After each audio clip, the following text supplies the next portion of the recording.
Let's do it. Ready, set, go. Action. Okay, we're putting our masks on while we do this. Oh yeah. I'm literally using my teeth. I'm gonna Welcome, by the way. Sorry, dentists. Whatever dentists are watching this. Welcome to our Q&A. I'm here with my friend Nat, and Hi. she has a lot of wisdom to share. Every time we have a FaceTime, it feels like we're doing a podcast. And It's like our dream. we should be giving people advice. So It's our dream to have a podcast and literally just talk crap the whole time. Like literally just talk our little minds out loud and have people hear what we have to say. Oh no, it's just cold. It's cold. Is it oh, I hate this. Nat and I met. How old were you? You were still in high school. I was just out of high school. You would have been 16 when we met. Mm-hmm. And I was 18. I met her at the same church community. She grew up in that community. I became part of that community as I got older. And we became really close straight away. Mm-hmm. We got on like two peas in a pod. Yeah. It wasn't any effort really No. for us to talk. We literally look so stupid. I look like a chipmunk. Look at my mouth. Got on straight away. Mm-hmm. Then we got really close at a summer school, Mm-hmm. which is like a camp that community runs. And then Nat went on multiple years of mission. I moved cities 3 or 4 times. Mm-hmm. We kept in contact-ish. And every time we saw each other, we were like, oh, we really want to be good friends. I know, we wanted to like develop a good friendship, but we were just always in different places. And then I was like, she has to be a bridesmaid. So I know. You're a bridesmaid? I'm not even gonna lie, I was really taken aback by that because I was Were you? like, we literally, like, I know how well we get along, but we don't see each other. Yeah. Well, I was like, the only way I can solidify this is if I make her like a part of my life. So. Yes! And then from that moment, I think we've really developed our friendship a lot. Okay. We got some Should we questions. start on the questions? Question 1. Favorite way to pray? Favorite way to pray? Ooh. That's a hard one. Mm. It depends on my mood, I think. Yeah, depends on where you are in life. Mine has always been journaling. Same, actually. Journaling's my fallback. Just because it's easy not to get distracted. When you're journaling, you can go from like point to point without being like, oh, I wonder what I'm going to eat for dinner. Yeah. Or like, it's easier to convey the depth of your emotion, I feel, when you put it into words. Mm-hmm. Whereas sometimes if I'm praying in my head, I get so distracted. I get lost. Or I just don't know how to elaborate anymore. But writing it down helps because I can kind of use more descriptive language. There's literally so much always going on in my head, so praying in my mind doesn't work unless I'm in the right headspace. I love praise and worship. Singing praise and worship is one of my favourite ways to pray. Mm-hmm. Art. Like creative prayer, like drawing or like writing a poem. Literally, I'm just going to end up listing all of them. I love going to mass. Just any way that you can connect with God. Like, I don't think there's a specific way that's the best way, but those are my favourite ways. Yeah, and it really depends on the season that I'm in. Sometimes there's nothing worse you can think of than sitting down and journaling. Yeah. Everything. Sometimes I really don't want to listen to a worship song, and I'm like, Sharp, I need the silence. Yeah. Yeah. And all of those are good. Yeah. There's no bad way to pray unless it's like Whatever not works for praying at you. all. Well, and just like not even inviting God into that space. Because like prayer is talking to God, right? Yeah. If you're kind of just talking to yourself and not really praying. True. Amen, sister. We should take these off. Yeah, me too. I'm sick of it. He has it. We have to rub it in. Yeah. How do you follow God without fear? I'm still afraid sometimes. Me too. I'm scared. Actually, I take that back. I'm not afraid of following God. I'm afraid of sharing about following God. Oh. I am sometimes afraid of expressing how convicted I am. Mm-hmm. I think that's normal because Yeah. the world is a very pressurized environment and people have expectations that everyone's kind of on the same playing field in terms of how they act or what they're convicted by or what they believe in. Mm-hmm. And especially in terms of truth, I think the fact that there's like a lot of my truth, your truth, but not any base level of truth can be really tricky. And sometimes I find that very hard to navigate and I'm afraid of it. Yeah. Because it's deemed controversial. Yeah.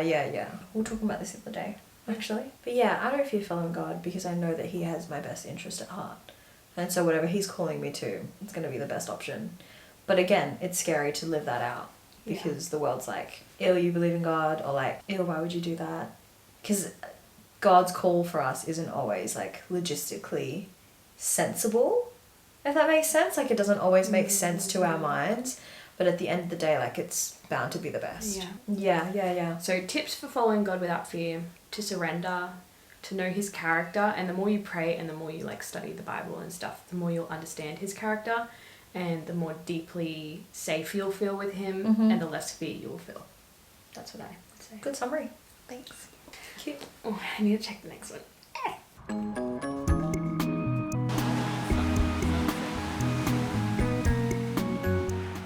Welcome back. Well, it's literally 5 seconds for you, and it's like 5 hours for us.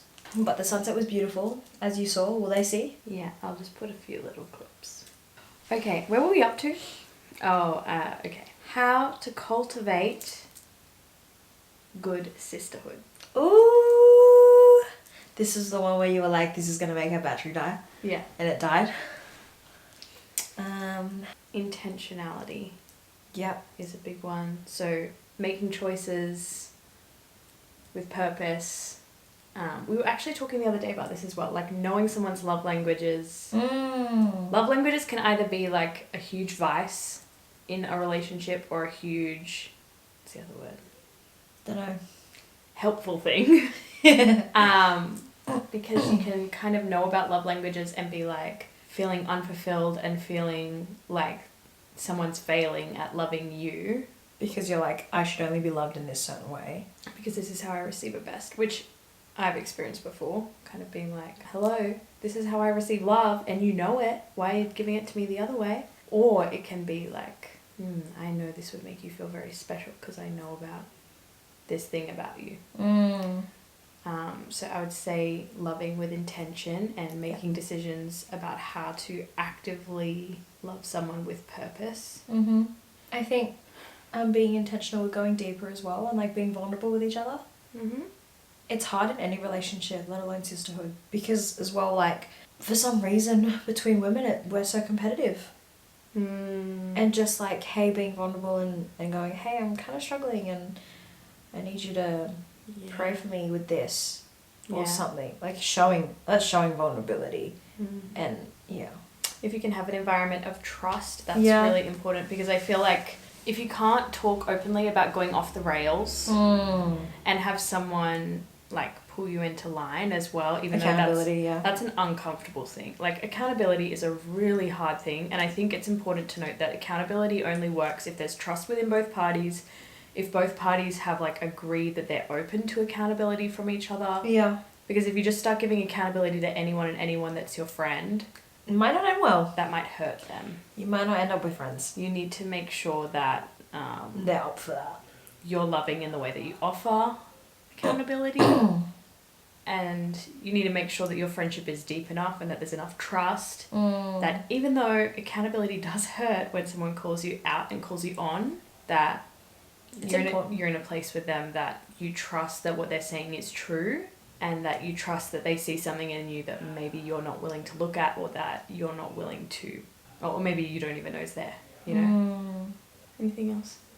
Can't think of anything else. Just enjoying each other's company and embracing the joy that is sisterhood, because sisterhood can be hard. You have to conflict resolve, and you have to be accountability partners, and you have to make hard choices to love people sometimes when it would be easier to be complacent. But I think the most beautiful thing about sisterhood is that it just helps you cultivate so much joy, and it helps you grow, and it helps other people grow.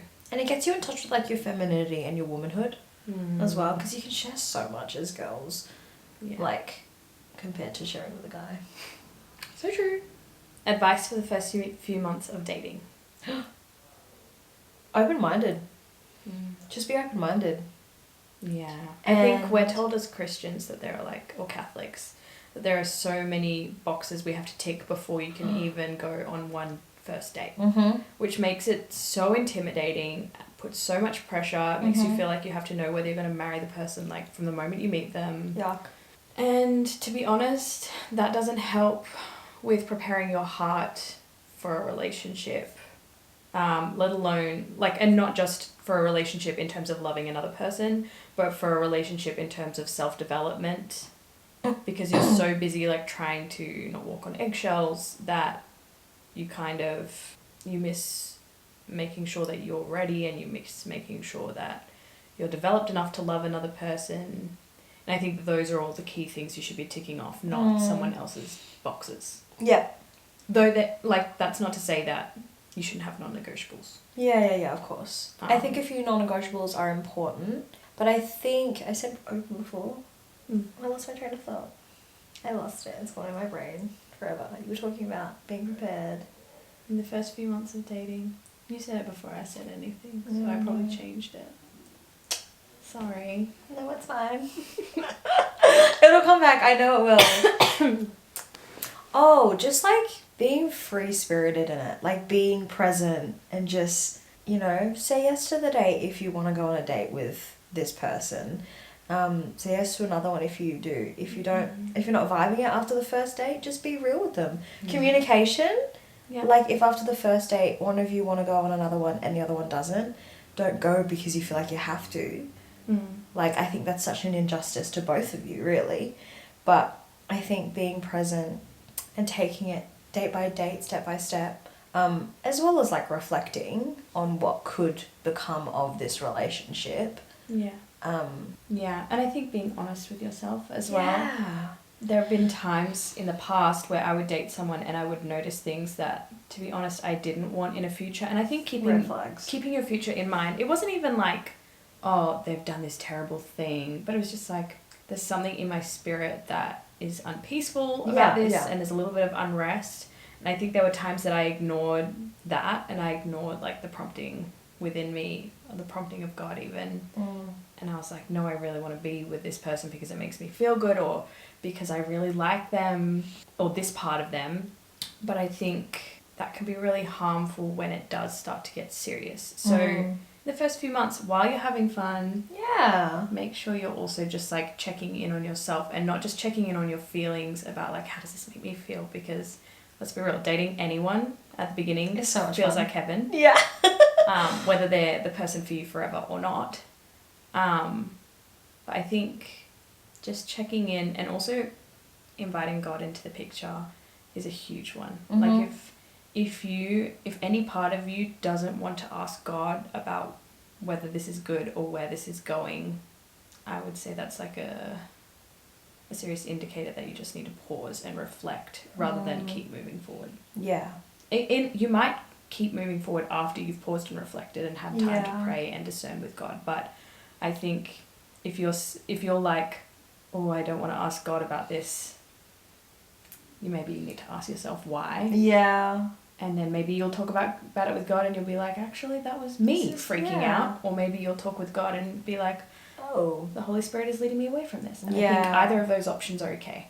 And that's like the openness thing as well. Is like, I think it's easy for us as Christians or Catholics, especially as girls, to be caught up in, oh my gosh, like this could be my husband, this could be my future, that it almost leaves us afraid to be like, this isn't for me. Yeah. Because and no one wants to get their heart broken. Yeah. So you're going to do everything to protect your heart, but at the end of the day, like, you'd be protecting it more if you feel like it's not for you. Yeah. If there is like those few red flags that kind of make you feel uneasy. For sure. And I was always a girl that was super attached to timeline. Like, I wanted to be married young, I wanted to have kids young.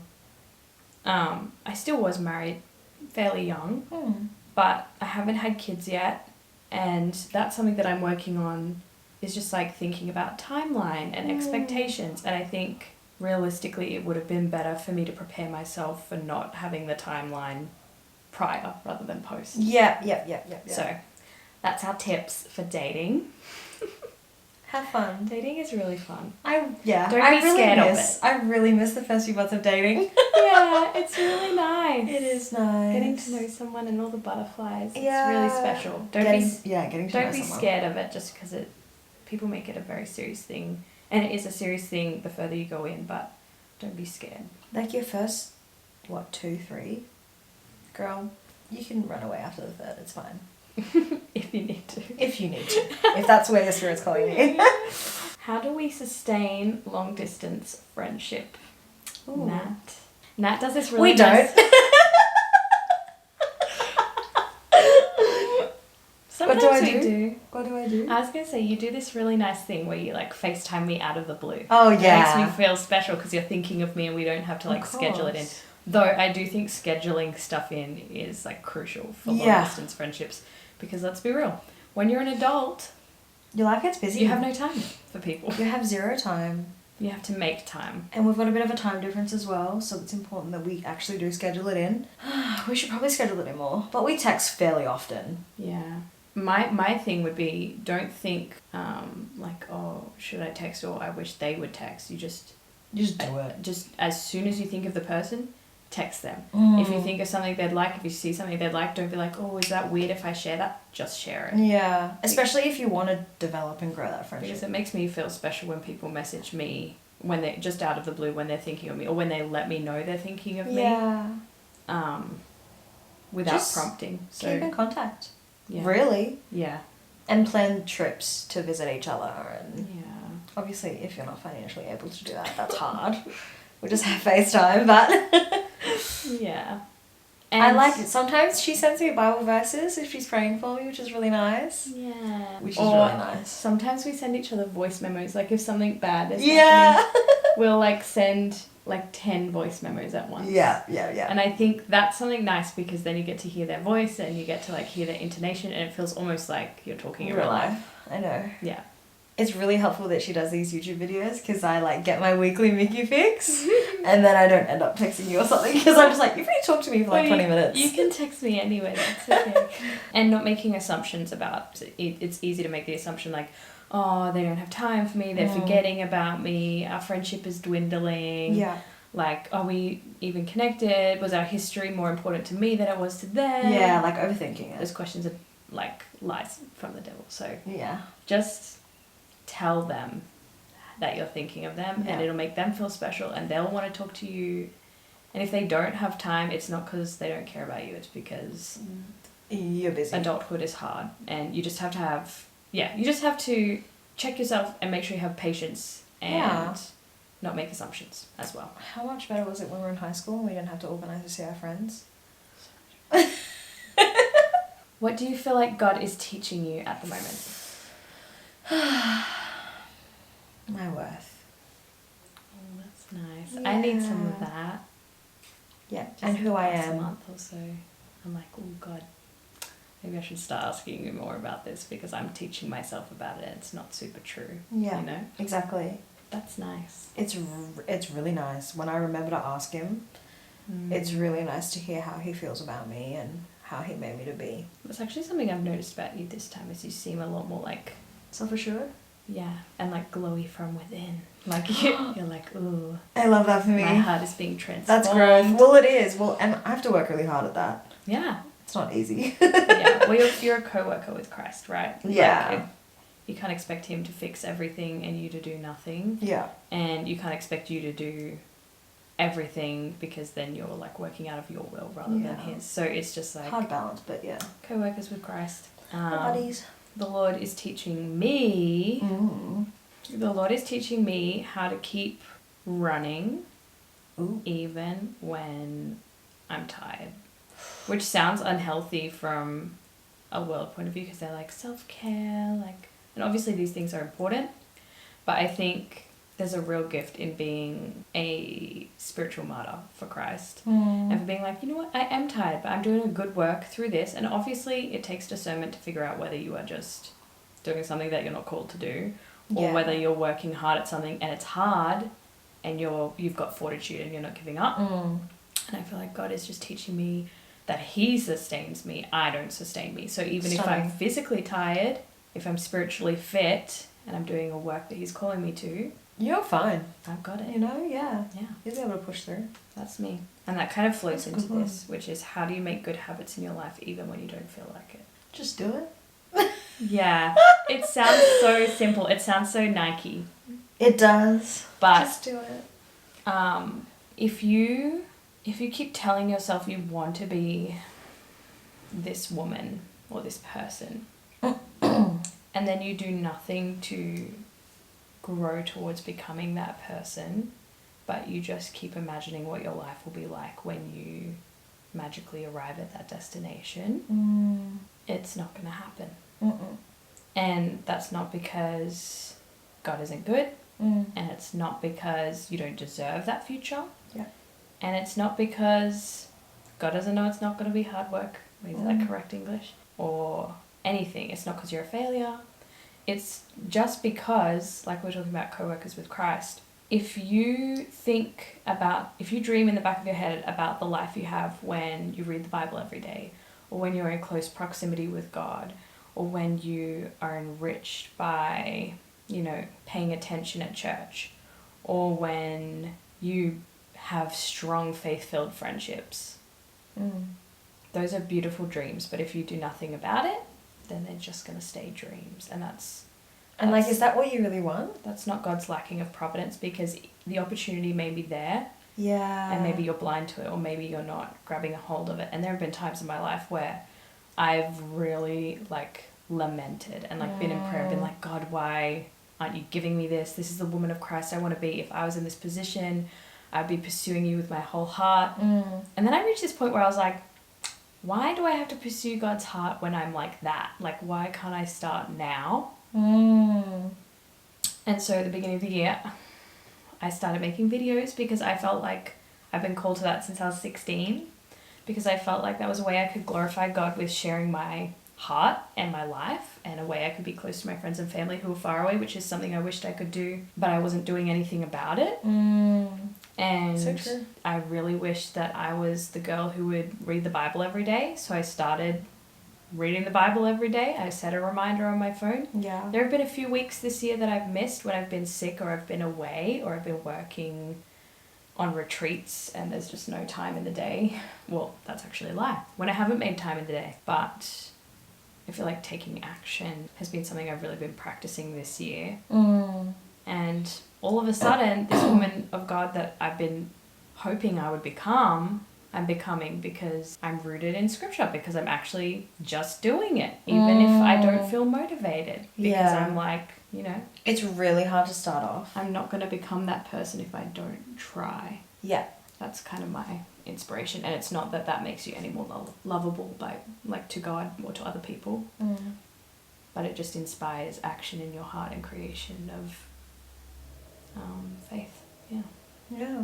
I kind of thought I was thinking about that question, and I was like, well, at the start of this year, I wanted to do XYZ. I wanted to join the gym, I wanted to get my license, and I wanted to get a therapist. It's quite practical things. And I was I was in a rut, I was in a space where I was like, damn, I wish God would just let it happen. And that's not how it works. And I tried to shift my attitude a little bit. And I was like, I need to work. There's opportunities here now for me to attain this goal, but I need to work for it. And some ways that I kind of attained the goals or started these habits to get the goal was to just tell myself, this is what I do now. To start going to the gym, I just joined. And then I was in my head, I just go to the gym once a week now. This is what I do. And I've always done it this way. And that kind of created the habit. And then I was like, I go to the gym 3 times a week now. This is just what I do. My life has always been like this. So you kind of trick yourself into it. Yeah. Even if I don't want to go, I'm I'll go for 20 minutes on the treadmill walking. Something easy. And then once I get there, I'm I actually want to do some squats, or I want to lift some weights. Yeah. Because once you're in that moment, you're yeah, I remember why I do this. Yeah, and I think the whole experience isn't about condemning yourself. No. Because it's really easy to have a dream life and to condemn where you are now. But I think it's more about, you can't read the Bible every day unless you get up and say, I'm going to read, even if it's a chapter. Yeah. There's no other way. There's not I'll prep myself by thinking about it a lot, or I'll prep myself with this. You can set as many reminders on your phone as you want, and I think that's a great thing to do. I do it personally to pray and to read the Bible and to all these things. But there's kind of 2 options. You can dream about it and wish you were there, or you can just do it. which sounds really hard, because I think a year ago if I heard someone saying that to me, Thanks, man. I'd be like, you make it sound so simple, but it's not. It's not. But when you're not motivated, the only thing that will give you motivation is to just pick up the book, read a chapter, and to be honest, like scripturally that's even sound, because whenever Jesus did a healing, maybe not every time, I don't recall every single time, but in the Bible when Jesus would do a healing, he would invite someone to do something. He would say, get up and sin no more, or open your eyes, or walk. There was always an action. He would give you an instruction and an invitation. He wouldn't be like, okay, think about it for a while and let me know, you know? Yeah. And so maybe he's saying to you right now, this thing that you're dreaming about, which dreams are holy, I really believe that. Get up and walk. Yeah, get up and read. Get down on your knees at nighttime next to your bed and pray. And if you need to create a space where that feels like it's a good place to build that habit, like I have a little armchair, or you go outside for breakfast every morning and that's the thing that clicks the habit in your mind. And I think putting those things that are practical in place is good, but you can do it anywhere, any of the things that you're thinking about. And I think reminding yourself as well that these dreams are attainable. Yeah, like you can do it.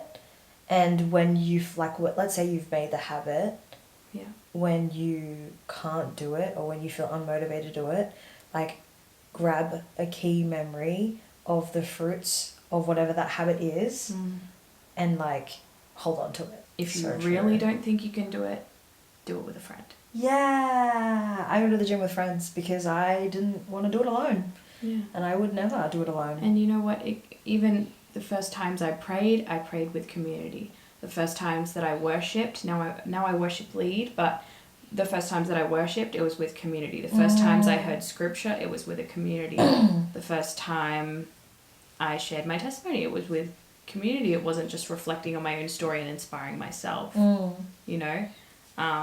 So if you need to surround yourself with people, I would highly recommend it as well. Okay, I think we only have a few That was a good one. That was a long answer. Yeah. Sorry! Okay, the last few. Tips for talking to non-Christians about God. Girl. Yikes. Thanks for that one. This one can be maybe our last one. Us literally in silence. I think it depends on the relationship you have with the person. There are people I know in my life who are actively opposed to God.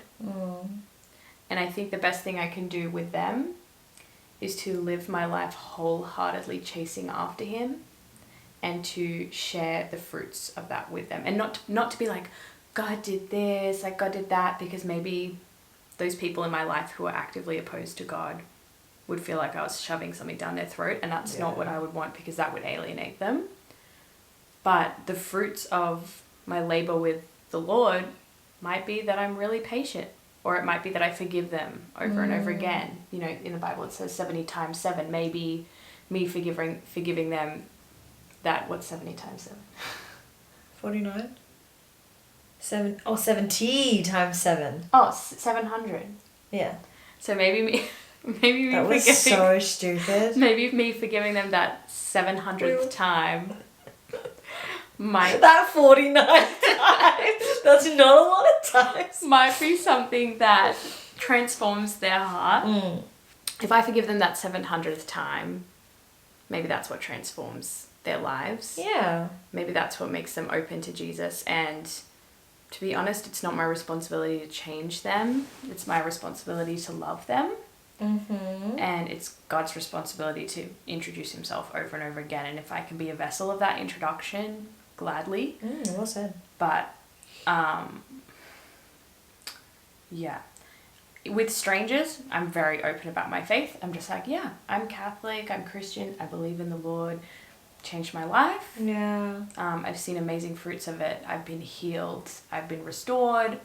And then if they follow up with questions, great. If they change the subject, great. Keep loving them. I would be very cautious to not... No shoving down people's throats. Yeah. Gentle. The times when faith has been shoved down my throat has been the time where I've turned away.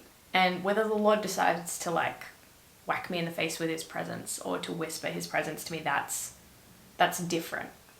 we can't act with what we would expect God to act with, because God knows that person intimately and we don't know them as intimately as he does. Yeah. The best we can do is use our gut.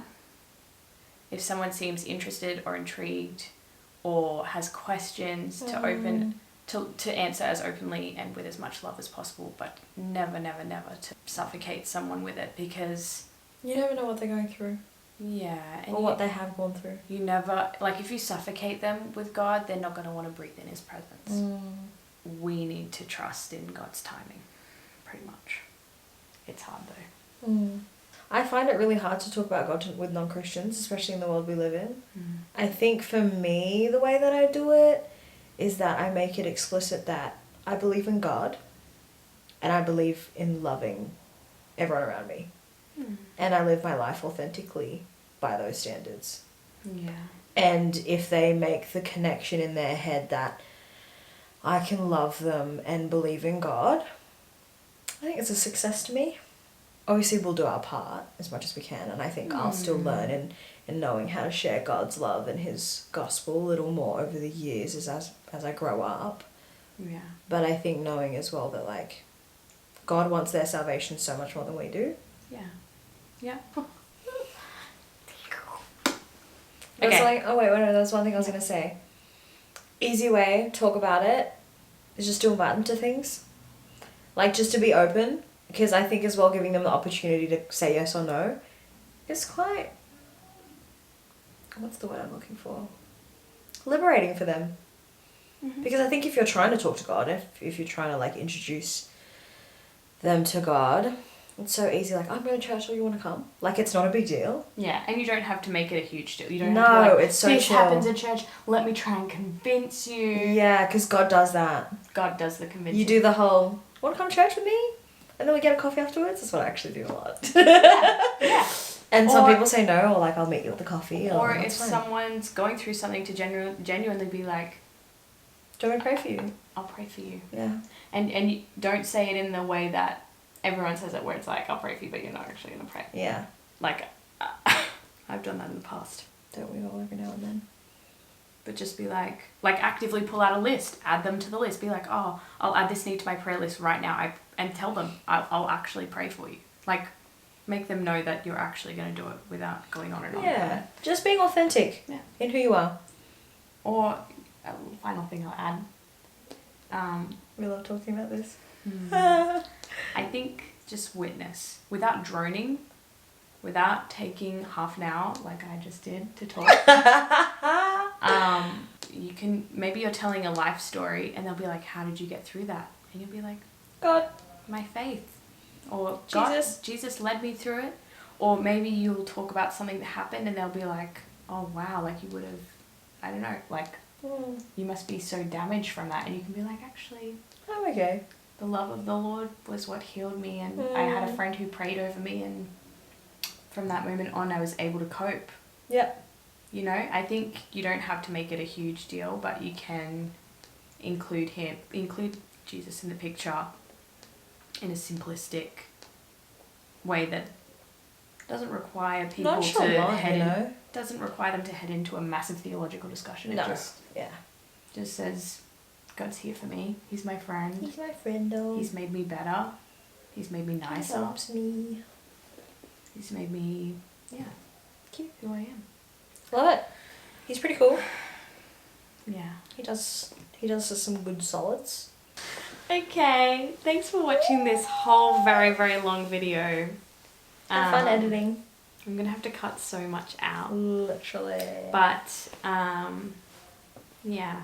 We enjoyed talking about this stuff. We do. This is our literal daily conversation. One day we want to have a podcast. I think that would be So nice. you should let us know if you would listen to our podcast and give us podcast name ideas, because if Nat ever moves to Perth, we should start one. I think that would be really fun. I think that would be really fun. Okay, thanks for watching, guys. We love you. I was so excited to have a friend on here. I was really nervous, but it was actually really fun. Yay. So thanks for being my first friend on my channel. Am I? The one that talks, yeah. Oh, I've cute. had people that I've like put in montages, but No one's ever talked with you yet? no. So I'm the first. there you go. No biggie. The FaceTime girl who's always on FaceTime in my videos. Oh my gosh, true actually. Is now here in real life. That's exciting. So we hope you have a good week.